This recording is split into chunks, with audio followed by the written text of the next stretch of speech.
So you want to buy night vision. Well, here's some things that you should have down before you spend that pretty penny on those tubes.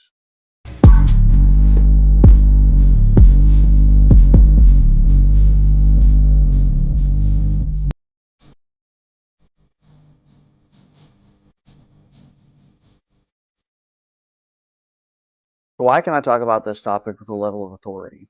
Well, I've spent hours and hours under night vision, both operationally in the military, on the ground, and on airborne operations, and then also as a civilian, both shooting no light matches, driving under night vision, as well as I've been blessed enough to have access to properties that I'm able to go out at night and explore and shoot on quite a bit. So, first things first, you guys should have 5,000 rounds, I think, under your belt before you go ahead and buy night vision. It gives you a level of experience that you're going to be able to know your equipment and know your guns really well before you go ahead and start trying to shoot under night vision. Number two, I would say, is a mostly complete rifle.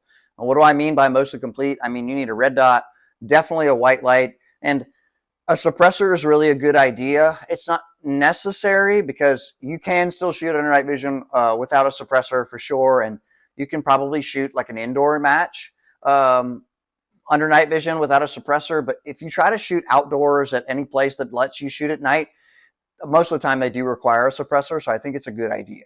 The next one's probably going to be an obvious one, but it's going to be a helmet. And not just any helmet, but one you've spent some time in. You can't just throw on a helmet and go do 4+ hours of stuff in it without having headaches, neck strain.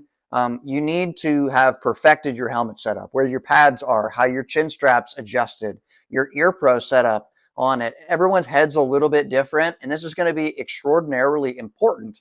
And this is coming from a guy that has neck problems because I've spent many, many years of my life with helmets on, heavy ones. So take it from me. Having your helmet set up the right way is going to make your life way better, especially once you start adding weight, like putting on night vision. The next one and the final one I would say is you should have shot in the dark with a white light. Um, I think everybody wants to skip right from like, shooting the daytime and then shooting under nods. And it's like, you should be proficient with your white light. That's going to be extraordinarily important when you start putting night vision on, because night vision is maybe not the superpower that everybody thinks it is. Yes, I can see in the dark, but it still needs light in the environment to be able to amplify. And there are times, especially inside of a structure or in the woods, that you're going to be able to use your white light, or you're going to use an IR illuminator. So you need to have a good experience and good time underneath the white light. That way it'll transfer over really easily into night vision. So now we'll move into some skills that you should be good at before you buy night vision. I would say shooting on the move is going to be a super important one. If you can't do it well in the daytime, you are not going to do it well in the dark. You should be well versed and comfortable shooting on the move with both your rifle and your pistol. And it shouldn't be too much of an issue for you. On the uneven ground, all the different directions, that should be something that you should be good at. So the next one's going to be a big one, and that's going to be your weapon manipulations. These should be solid. Looking under night vision is kind of like looking underwater at times, or having no vision at all. So you need to be extremely well versed in where everything is on your weapon, how to operate it, how to clear malfunctions, loading, unloading, getting a good stock placement. All of that stuff needs to be really, really solid, and you need to be really comfortable doing it, because when you're doing it in the dark, it's going to be much more difficult than doing it when you actually can see what you're doing. So the last one's also going to be a really important one, and that's doing everything by feel instead of by sight. You're not going to be able to look down at your rifle and see what's going on with it. So everything you do is going to be by touch.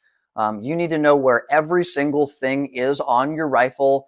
You're not searching for the bolt release. You're not looking for your pressure pad on your rifle. You're not looking for any of this stuff. You know exactly where it is. This rifle is like an extension of your arms.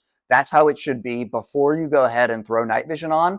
It's just going to make your life a lot easier, and you'll have a much more fun time going out and shooting under night vision once you have those skills down. Another good tip for you guys, if you want to set up your rifle to have the most potential to shoot at night, it's going to be things are going to help you out, like a mag well. That way it's going to be a little bit easier to get that magazine in, especially if you need to kind of feel. I end up doing the beer can style grip, but I have my thumb up. So when I'm bringing that magazine up and in, if I miss a little bit, I can kind of feel where the magwell is with my thumb, and then direct that magazine up into the lower receiver. Another thing is going to be a suppressor. Like I mentioned earlier, you're going to get less flash through your tubes, which is going to be it's going to be accentuated under night vision, right? Because it amplifies any light at all. It's also going to be more pleasant, not only for you, but everyone else, especially if you're shooting outdoors. And then also a riser for your red dot. You can't really shoot through LPVOs under night vision. It doesn't really work. Even my attacker, I've looked through with my tubes, and there's so much light loss that it's really not usable at all. So a red dot's going to be your best friend. A riser helps because you can have a good stock placement, and it's going to be a little bit easier to get your tube directed behind the dot than having to crunch your head down like this. Do you absolutely need a riser to shoot passively through your red dot with night vision on? No, you don't. You can definitely get that done. It just makes things a little bit easier. But the big thing that you need to do before you buy night vision is make sure that the rifle or the pistol or whatever you're using to shoot under night vision, absolutely in tune with you. Because all this stuff that you're layering on that you have to think about is going to take away from you focusing on shooting. The more layers that you put on, the more solid your fundamentals have to be, so that you don't have to think about prepping the trigger, about turning the safety on and off. And you can only focus on things like, is this a shoot or no shoot? Do I need to use my white light, or do I need to use my IR illuminator? Is my position good? All of these things should be at the top of your mind, not things like, okay, so I have a good stock placement. That needs to be really, really solid. That way you don't have to think about it when you're layering on all this extra stuff that does give you this extra potential. Shooting under night vision is not rocket science. It's really not too much different from shooting in the daytime. In some ways, it's actually easier, especially when you're using a laser. The biggest differences are going to be how the world looks to you, not necessarily how you interact with your tools. In a way, you'll have to do more with less, visually speaking. You're only going to have a 40-degree field of view instead of your normal 200-degree, even with dual tubes. But I hope you guys enjoyed. I hope you learned something from it. If you think there's anything I missed, or maybe you have something you'd like to share with everybody, definitely let me know in the comments. I'm going to put out a video about night vision specifically, and about helmet setup specifically in the future. But I do want to get a night vision recorder. That way I can show you guys what it looks like under night vision. It's not going to be a one-for-one in person. It's going to look a little bit different, but at least you guys will get an idea of what it looks like to shoot under night vision, get a feel for what I'm seeing when I'm shooting out there. But hey, you guys stay safe. I'll catch you in the next one. Peace.